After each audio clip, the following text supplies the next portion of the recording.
Hey there once again, skaters of all types, skill levels, and everything in between to the Skateboarding Made, where the uploading schedule is as inconsistent as my sleep schedule.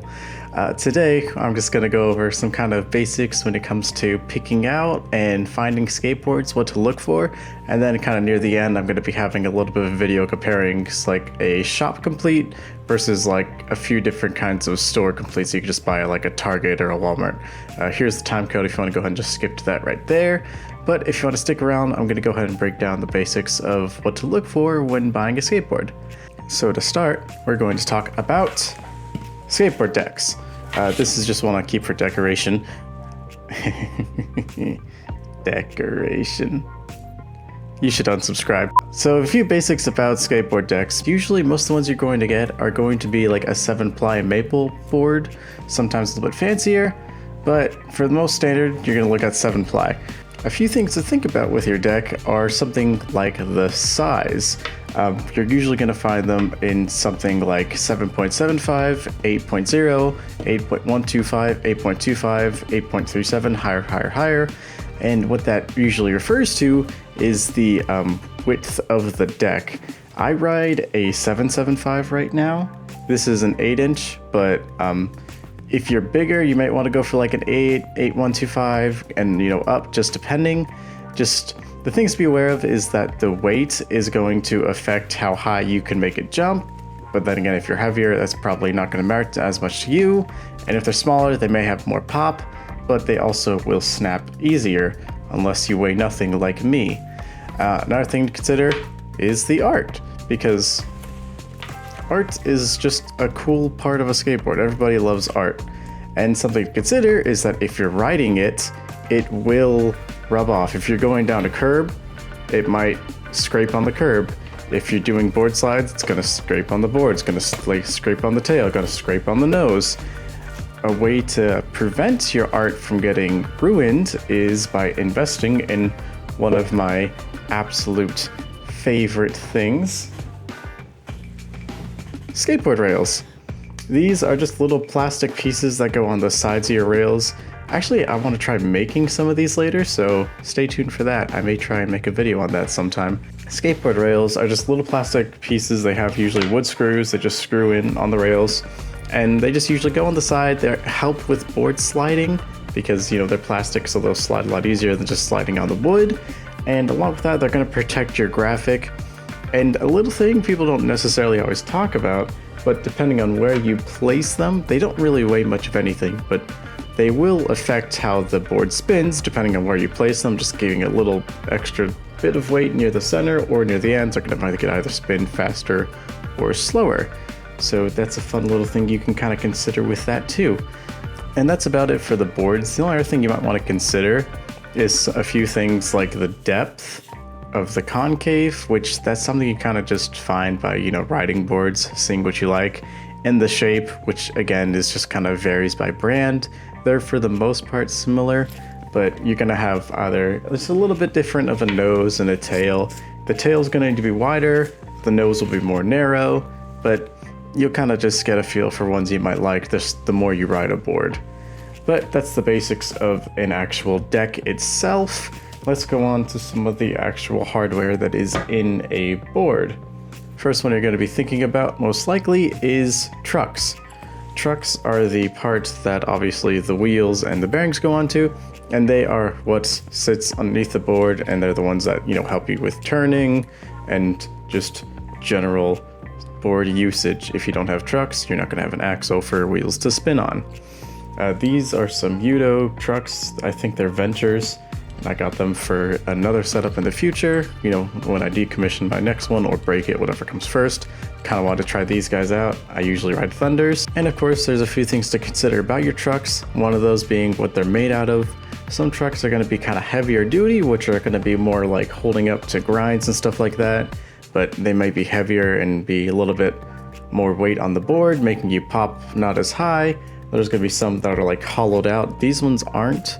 But there are some that have just a drill through the center bar, and they might be made out of a little bit of a lighter metal, which makes it better for getting popping, doing air tricks, but also at the same time gonna be a little bit more fragile, could break a little bit, could wear down quicker, things like that. And then another thing to consider is the bushings in your trucks. Usually people are pretty okay with stock bushings, but you can buy new bushings if it seems like the ones that you have are a little bit too firm for your liking or a little bit too soft. I know Bones sells extra bushings, other companies do, I'm sure. But that's something also to consider, is just if you want to change those out, if you don't like exactly how it feels when it's riding, then you can always change out the bushings. And then another aspect which goes on the trucks is your wheels. And with wheels, you have three things to consider, and that is size, hardness, and shape. This is just mostly standard street formula wheel, which is at, I believe, like 99 or 101 ABEC. I can't remember because it's scraped off of this, but it's 52 millimeters, and which is the size from, basically the width of the wheel, the radius, but not from the middle, from this side. And the hardness is just how hard it is. Harder wheels are going to be a little bit better for slipping around and kind of doing reverts and stuff, but they also are not really best in terms of riding. You will feel them a lot more on a road or on a street or a sidewalk, and they're going to be a little bit more susceptible to being stopped by things like pebbles and rocks, things like that. Soft wheels, like say something in the 80A range, is going to be a lot more forgiving when it comes to riding and when it comes to cruising around, but they usually do tend to be very big wheels, usually cruising size wheels. They're kind of in like that 60 millimeter range, 70 millimeter range, which you're going to need to get riser pads, which are just basically plastic things that go on top of trucks so that, the wheelbase sits higher from the board so that there's more room for wheels. But generally softer wheels are going to be better for riding around, but again, add more weights and generally might make it hard to do tricks while compromising on, street maneuverability. Some people like to kind of get an in-between where it's like, generally speaking, like a 94, 93A wheel, and then generally it'll be like a 56 kind of size millimeter wheel. So it's a little bigger, a little bit softer, but not so big and not so soft that it makes it hard to do things like street tricks. And then, of course, one of the last things you're going to consider with skateboards are your bearings. There are a few different types of bearings you can get. A lot of people just normally go with these kinds, just the Bones Reds. They're very standard. They're like 14, 15 bucks, so not expensive. You can clean bearings. This is actually a pack that I have that I cleaned out, I believe. Let's see here. Yeah, this is just one of the clean packs I have from another one. But generally speaking, a bearing is just metal wheel with some smaller metal wheels inside of it. Usually it can be ceramic, but those do tend to get into a bit of a higher price range. So if you get those, you're definitely going to want to invest in a bearing cleaning kit, because skateboarding, these are the thick, guys that just go inside your wheels. So they're going to get dirt as this just rides around. That's just a fact of, being inside the wheel, being low to the ground. So you do want to invest in like a cleaning kit if you care about reusing your bearings. Generally, some people will just replace them if they get, worn out, because, these Reds, again, they're cheap enough that you can replace. But, if you do want to, you can clean them. I like cleaning them. I think that it's a pretty just kind of like meditative thing to do. It's just very nice to do, I think. But that aside, bearings are pretty straightforward. There's not too much variation. You might find one that you like a little bit more smooth riding than others, but for the most part, bearings are pretty similar. That's kind of getting into the nitty-gritty of things. There's a few different types. Most of them have 7 balls. I know that Bones makes one called Big Balls, which have slightly bigger metal, ball bearings inside. There's like 6 of them so that there's more even distribution. They don't grind down as much. I don't know how true that is there, but I do know that that's available. I think I have those in my cruiser setup just to try them out. They seem to ride real nice, but that's just kind of one of those basics. And apart from that, the only other thing, I don't have it right now, is grip tape. Grip tape is obviously just the little sandpaper-like sheet that you put on top of a board so that it sticks to your shoes when you're jumping and stuff. It will, go with your shoe if you're dragging up, things like that. When it comes to grip tape, there's usually mostly 2 brands that get brought up, those being Jessup and Mob. Mob grip tape tends to be a little bit more grippy, a little bit more rough, and kind of holds on better. And then Jessup is a little bit softer. Kind of everyone has their own preferences, depends on what you do, depends on how you know, how much you want the board to hold onto the shoe when you're doing an ollie or whatever kind of trick. Some people like to have it slide off pretty easily. Some people want it to kind of really grab on, but those are generally your options. You will ruin your shoes with grip tape. You can get, I know, like plastic grip tape, which as far as I'm aware is not really supposed to ruin the shoe, but I have heard that sometimes your shoes will ruin the plastic grip tape, so kind of whatever you want to go with there. I guess it's a bit of a trade-off. But generally speaking, you don't need to replace grip tape. You can draw on it. I like drawing it all the time. You probably have seen any setup I have has grip tape art, either by me or printed. If you do draw on grip tape, get cheap markers because you're drawing on sandpaper and you're going to destroy that marker. But in terms of basic board setup, that's kind of what there is. And then when you're, getting into that, you could just say, if you don't want to deal with all that, buying a complete board. The question is, what kind of board do you want to get?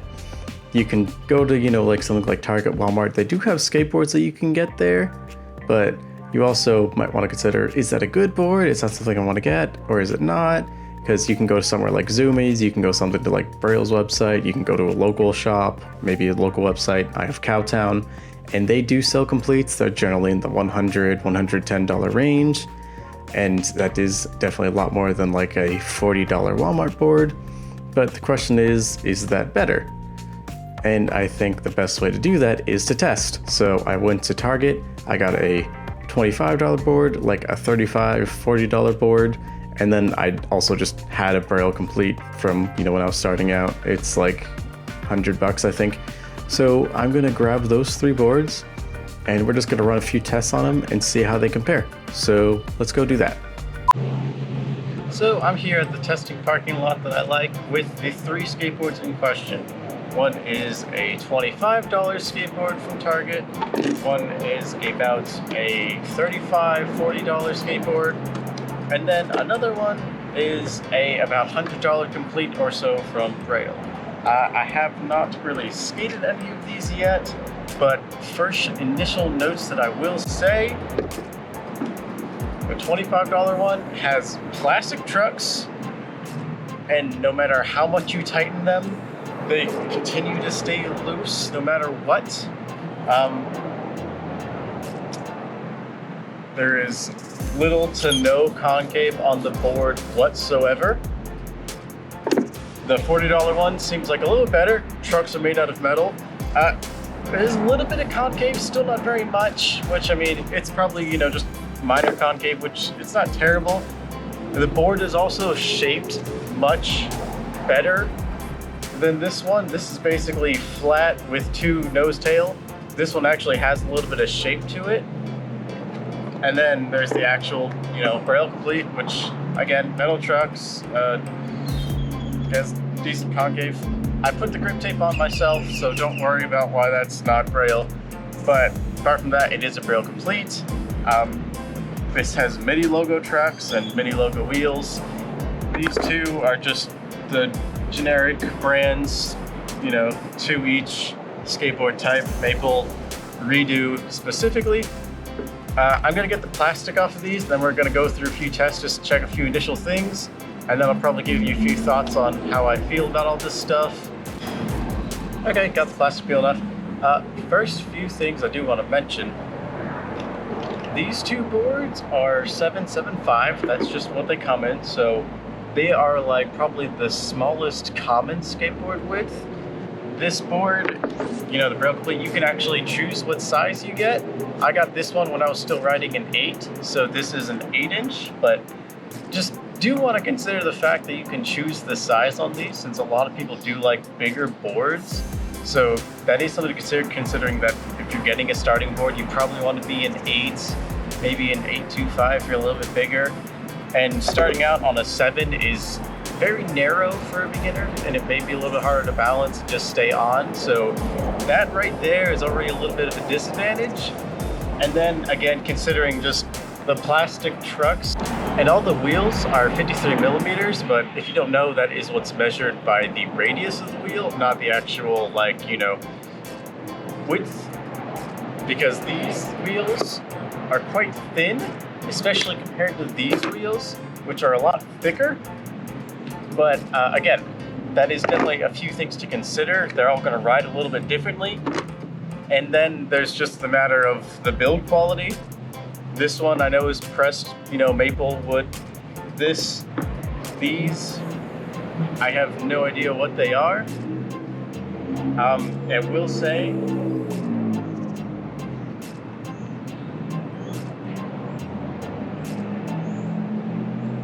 got a lot of cards on here. The grip on this board seems like it's kind of just painted on. It's not even like grip tape, it feels like. It's weird.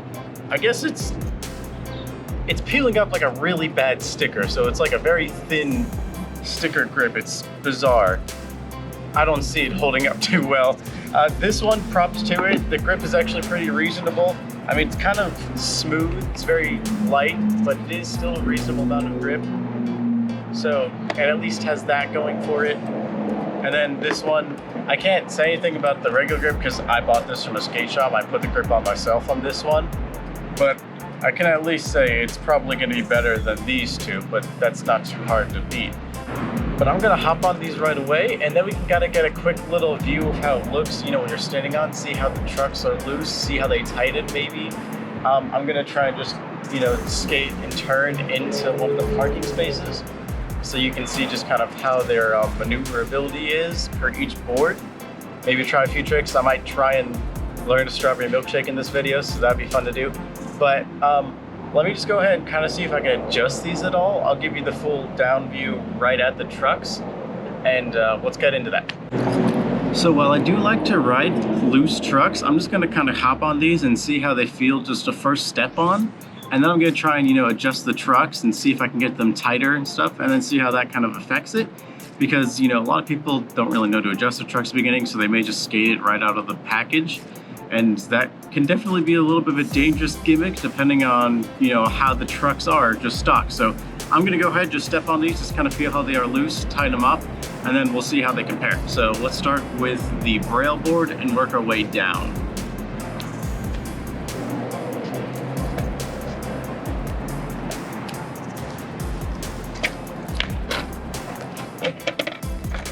So it is a little bit loose, but I mean, that's fine. It's not like it's so loose that you're getting wheel bite out of it, so I can respect that. But also, I'm a really light person, so if you're like more than 100 pounds, it may be a little bit worse for you. But I'm just gonna go ahead and just tighten these up a little bit and see how that goes.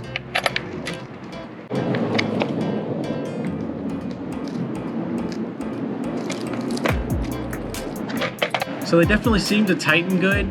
They actually, respond when you tighten them on the trucks. Let's go ahead and see how the $40 skateboard fares. I'll be right back with that one. Okay, so here's this one. I haven't done anything to the trucks just yet, just for a baseline comparison. This has nothing to do with anything, but I did just kind of notice this one, notate it. These guys have little hex screws. The other two have, Phillips. But let's go and see how it looks just standing on it from the get-go.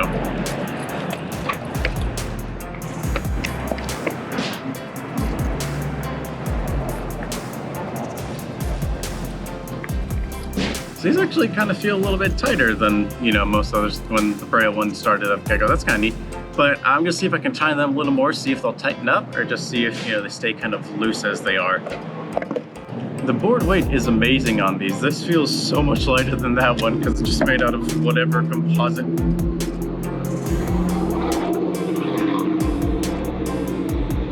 It's made out of whatever composite wood. But I tried tightening these about as much as I could get it to go. Let's see how that affects it, if they actually stay tight or if they just loosen right back up.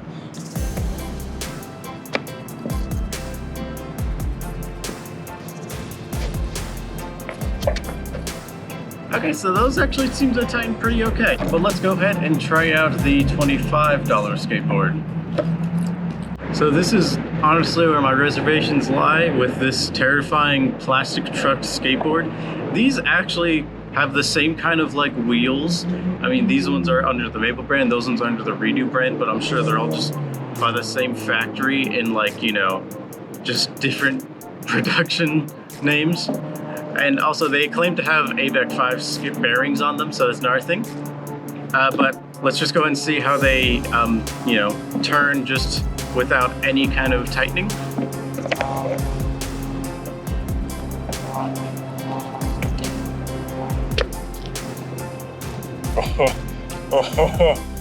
Oh no. Those are loose. Let me try and just see if I even can get these things to... Oh no. Oh no, no, no, no, no. Okay.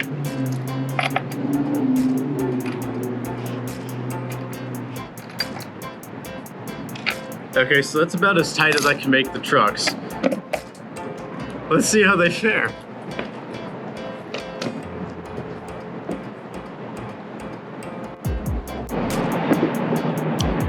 Sorry about that, the camera died. But these trucks were as tight as I could make them, and they still did not want to really budge. So that's a little bit of a point against these, I think. Anyways, I'm gonna go ahead and just try and go into a parking space. Let's see just how it turns into one. So give me a second to go and get that set up for you, okay? So I'm gonna start with the braille board again and work my way back down. The planes is turned into this parking space, just going straight from the little parking block back there into here. Let's go ahead and just see, you know, how that goes. Maybe we'll run a few more tests, try and do like a few ollies, see how they pop. But let's just get started with the turning test.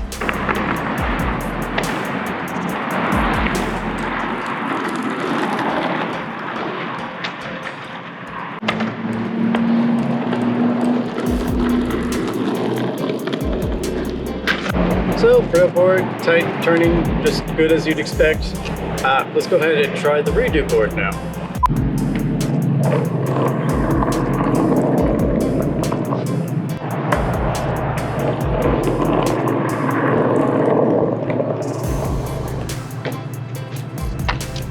Okay, so first things to say, this definitely doesn't turn nearly as sharp, and also it feels way rougher. You can feel the ground in these. These have like no softness whatsoever, despite being 94A wheels it claims, which means they'd be softer wheels.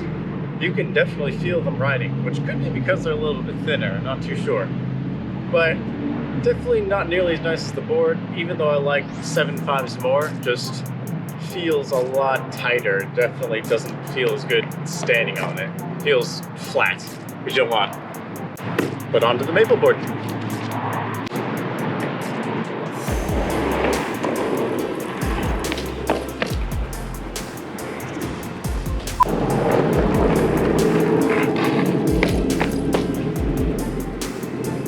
I think that speaks for itself. This is literally the tightest I can get these trucks, and it is still wheel biting bad. I don't know if you can see that, but like it's just crunching there. So yeah, turning is a no-go on these guys. But we'll go ahead and just do a few other tests. Let's do like a pop test. Let's see how we can pop an ollie on these guys. We'll start with the braille board again. So we did the turning test, and obviously this board really ran it out. Let's go ahead and just try and like pop an ollie, see what kind of pop these boards have. Again, we'll start with the braille board, work down. So let's go ahead and just get on that.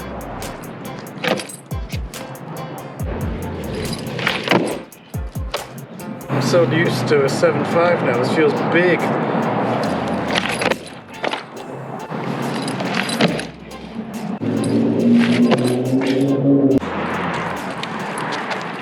Now let's see how the redo board pops.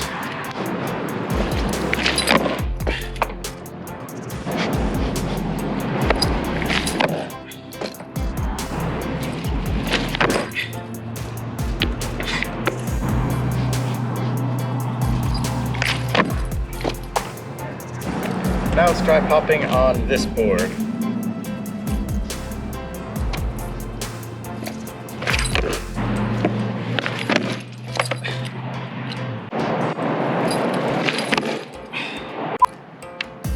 So during those tests, you may have noticed that it seemed like I definitely popped higher with the two, off-brand boards rather than just something like a Braille Fleet.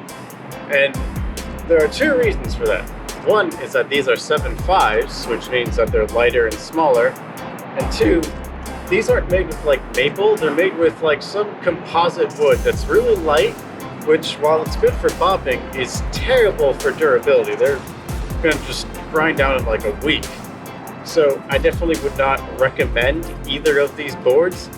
This board is definitely the way to go. It's gonna last you a lot longer. And even when the deck goes out, you can still take off the trucks and put them on a new deck, and then you'll be good to go with that. But first,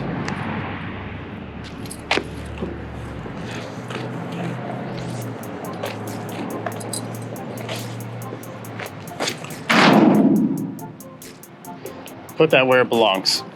Okay, let's go back to the apartment. And that was the test. It was actually pretty fun to do and see just kind of how different all the skateboards kind of, you know, ride compared to each other. Obviously I did like the railboard the best, but it is a matter of you get what you pay for. But, you know, there is a certain level where you're just kind of paying in excess for something that doesn't really need to be there. You can keep your skateboarding stuff fairly basic, still have good setup. And then some things, you know, you can have like, say, ceramic bearings, which very much more expensive, very nice, but still, good old red's gonna probably do just as fine. But that aside, you know, hope you had a little fun. Hope you may have learned something. Hope you had fun seeing me skate miserably and, you know, die on those boards. I know I'm not getting better yet, but I'm trying to. One more closing thing. Just something I found that I actually kind of like, because I lost one of my AirPods over the week, so I've not had headphones to skate with, but I did find these $20 Skull Candy earbuds. They actually are in a very interesting little case. It's an actually nice closing case. It actually has like a snap on it, and along with that, a magnet on the lid, so like they're pretty bail-proof. And they actually have a button on them, which, oh my gosh, I love, because buttons on wireless earbuds are a blessing, because if you adjust them when you're skating or something and you hit a stinking touch control, then they freak out and they skip or they pause or something, and it drives me crazy. So these are like 20 bucks. I'm gonna toss an Amazon link to them because I actually really recommend them for skating. They're cheap enough that I don't care if they get broken, but you know, they actually are pretty nice for what you get. They're a little bit bassy, but that's kind of like Skull Candy's things, is they're a little bit bassier too, so that's fine. And when you're skating, who's gonna really notice that audio quality unless you're like a super audiophile anyways. But that aside, hope you had fun. Thanks for watching, and whether it's a good day or a good night, toodle pip. I'll see you guys in the next one.